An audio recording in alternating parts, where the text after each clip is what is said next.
Hello, friends, and welcome to this episode of Adventures in Amateur Lutherie. My name is Dean. As the name suggests, I am not a professional, so don't take anything that I do as gospel or as advice. Do your own research, and if you, like me, are a lover of things Lutherie, guitars, instruments, and you would like to try this as a hobby, hopefully you'll find some encouragement here. However, do not start on your grandpa's vintage Martin or Gibson. Find something that's kind of lower level that you can start to cut your teeth and get some experience in. That's exactly what I'm doing. I hope you enjoy the content. All right, so what I have here today is a Leolani ukulele. It is model number T524G.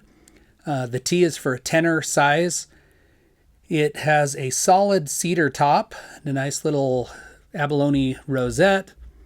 The fretboard is what they are referring to as reconstituted rosewood. I'm not really sure exactly what that means, but really nice headstock overlay. The neck is made of okume, and that's kind of an interesting little artifact there. If you can see in the shadows, that neck curvature comes a little bit farther down on the treble side of the instrument, the higher strings, than on the bass side. And I don't know if that's the only flaw in it or if they designed it that way.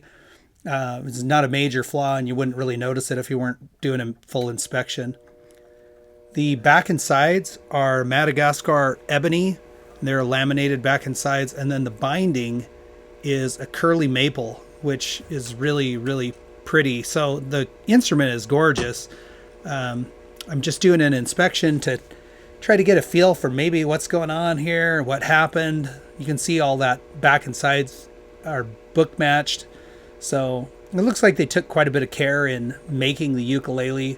I'm sure that they're sold by a company in Hawaii, but I'm sure that I'm not sure, but I highly doubt that this ukulele was made in Hawaii. Probably made for a company in Hawaii, which is pretty normal and not a big deal. I think lots of instruments come from other countries and they're nice. So here I'm looking at the damage. The bridge popped off of this. My friend who owns it said basically it was just sitting around, and one day the bridge failed. They weren't playing it when it happened. So the string tension essentially made it go. So you can see there in the fretboard there's a hole. There's a corresponding one in the bridge itself. And I'm assuming one of two things. That hole was either for registration, meaning they put some kind of a pin in there to help hold it in place. But if that were the case, I would think it would be on both sides. It does come up through the saddle slot. So what I'm more assuming is they were drilled that way to bring a pickup underneath the soundboard and have it ride underneath the bridge. So getting to work here. Just removed all the strings there. I'm kind of showing that hole again. That hole is going to come in very handy for me because I am going to use it for a registration spot. Basically got a nail that's the same diameter, and it's going to help me hold that bridge in place. There's the corresponding hole in the top. So when I look at this and figure, why did it fail as I'm doing this inspection here? For one, it doesn't look like maybe they got all of the finish. Like the top may have been sprayed before they glued the bridge on. So maybe they didn't scrape off all the finish. I'm trying to clean that up now, and it could be either finish or the glue from the bridge.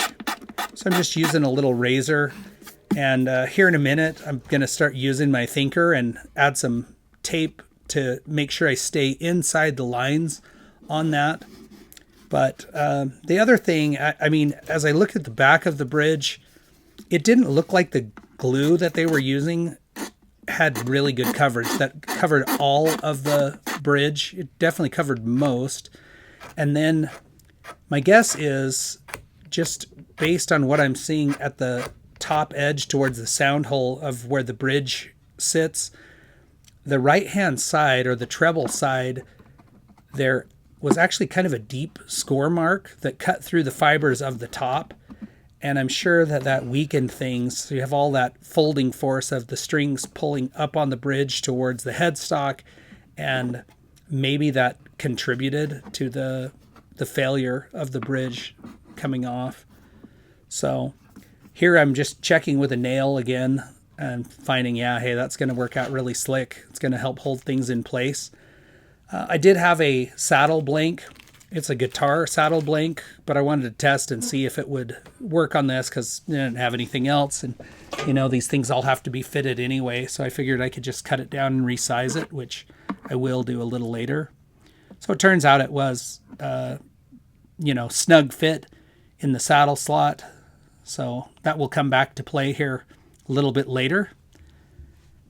So now that I feel like I've got that placement good, I'm going to do just a dry clamp to practice, positioning the clamps. These are just some StewMac clamps that a friend of mine inadvertently donated to me a while back. We were going to make a ukulele together, and he, like me, gets really excited about new hobbies, and we're generally prone to make purchases to support. So I've got his tools. So that clamp up went pretty well. I am just using like a regular wood glue, PVA style glue for this. There may be something better.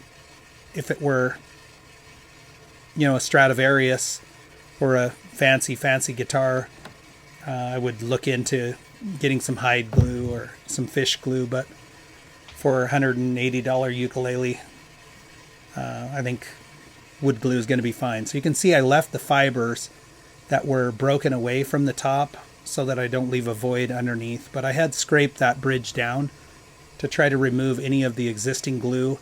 So hopefully I can get a strong bond to the wood surface. I'm going to go ahead and put glue on both mating surfaces, on the bridge and on the top.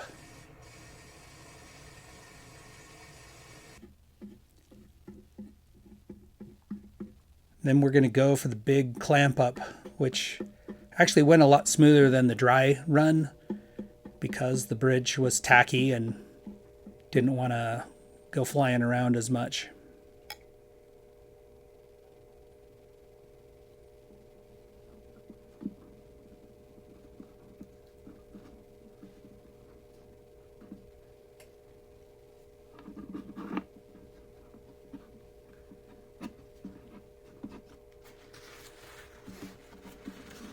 Pretty easy to get it to register in its spot because of those fibers that were on the back. So went ahead and threw on the clamps, and then I'll demonstrate here. I had nice squeeze out all the way around the bridge, which hopefully is an indicator that we got pretty good coverage there.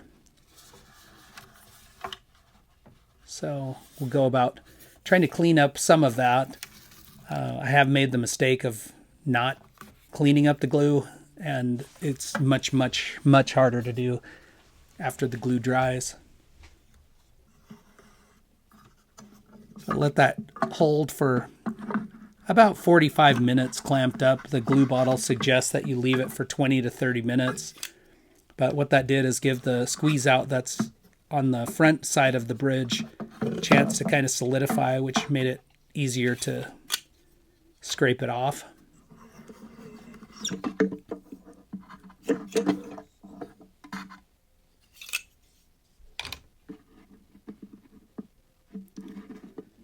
The registration pin, or the nail that I used, got hung up a little bit in the glue. It took a little bit to wiggle that free.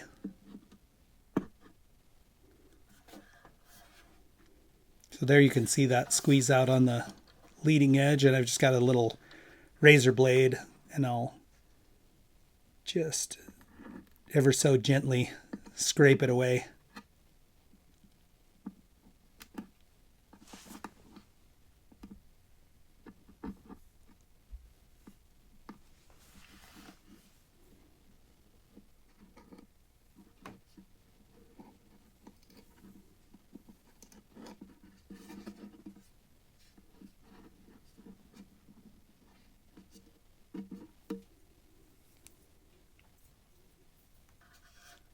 So now I'm going to let it sit overnight for 24 hours, but you can see the placement's nice.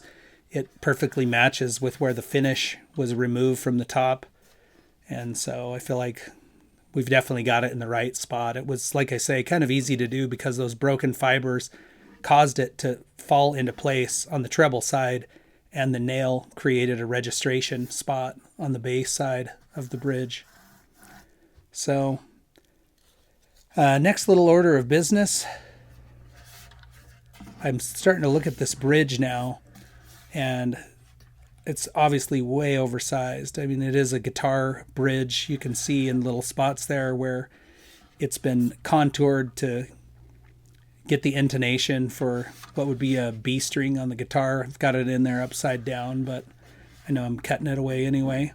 So I'm going to put it in, make some markings for height, and then I'll adjust the height so that I've got some material standing up a little bit, proud of the bridge surface, and that will carry our strings and hopefully give us nice tone and have it all work. This blank is actually a bone blank, and I've had it for a while. I mean, there's a lot of projects sitting around in this shop that could use some work, so no problem to order a new one in the future. And really, I probably could have ordered a ukulele bridge and would have saved myself some work. But it's all about the learning process. So here I'm just setting it in a vise. This is actually a vise that's made for working on nuts and saddles. And again, that's a donation from my good friend Dave. These are all his tools you see. That's a Stumac razor saw we use to cut it down to size. And here we're just about to punch through the back side.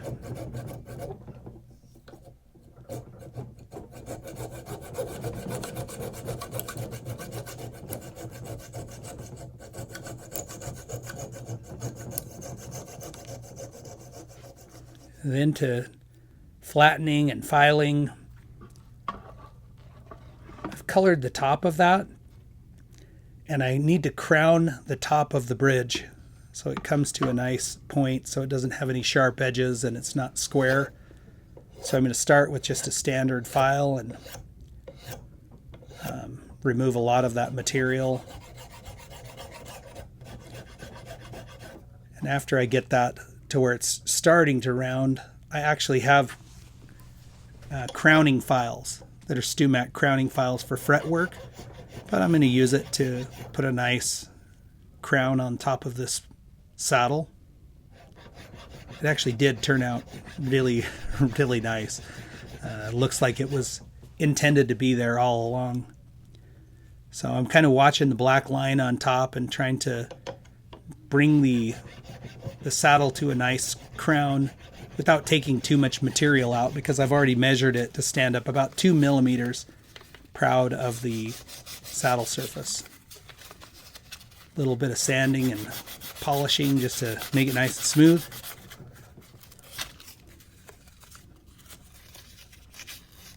This is a super fine sandpaper, like a 600 grit.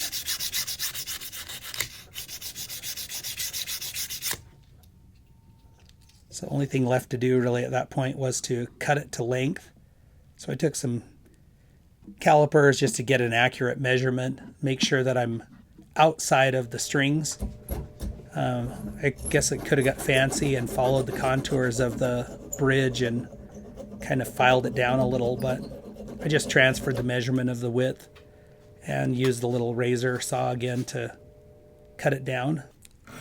After I got it cut to length, I just used sandpaper to round the corners over, and there must be a better way to do this, some type of a little template a person can make, but it was hard to get them uniform and looking nice on both sides. It took a lot longer than I thought it would to do that little part of the process, but I did get it done, and just checking that it fits nicely and that it's covering from bass to treble with plenty of room that I can get the strings to ride over the top of it like they should. So pretty happy with the way it came out. Give you guys a little view of it. So nice height. You can see the little rounded corners there. Like I say, that was something I didn't think was going to take a lot of time. That ended up probably taking 30 minutes to get those shaped. There were some sharp fret ends, and I do have a safe edge file that's also a StewMac product that lets you just soften the corners on those frets. As the ukulele or any instrument ages, they can dry out. I guess depending on the relative humidity in the room, they could also swell, but they don't tend to shrink from end to end. They tend to shrink from side to side. Metal doesn't shrink, so those fret ends will stick out.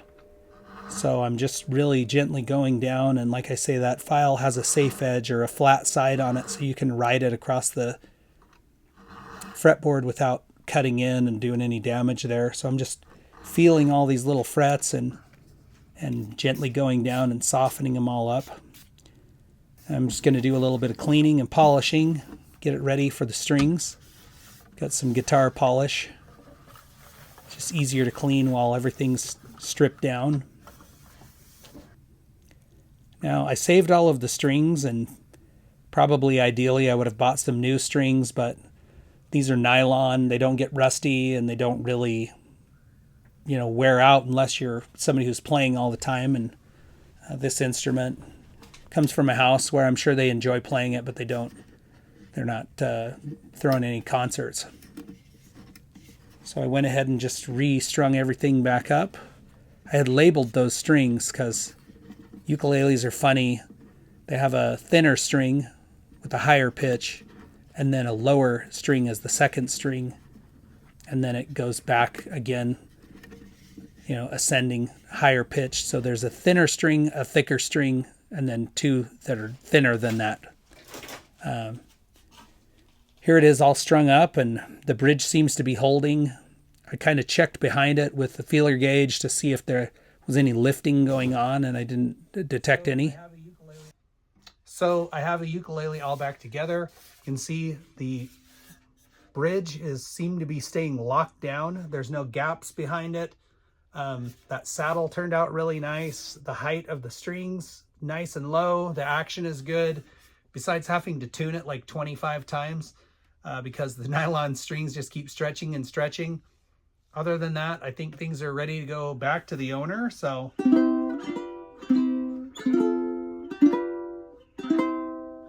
sounds like a ukulele. Hey, thanks for stopping in. Check back with me again soon for more amateur adventures in Lutherie.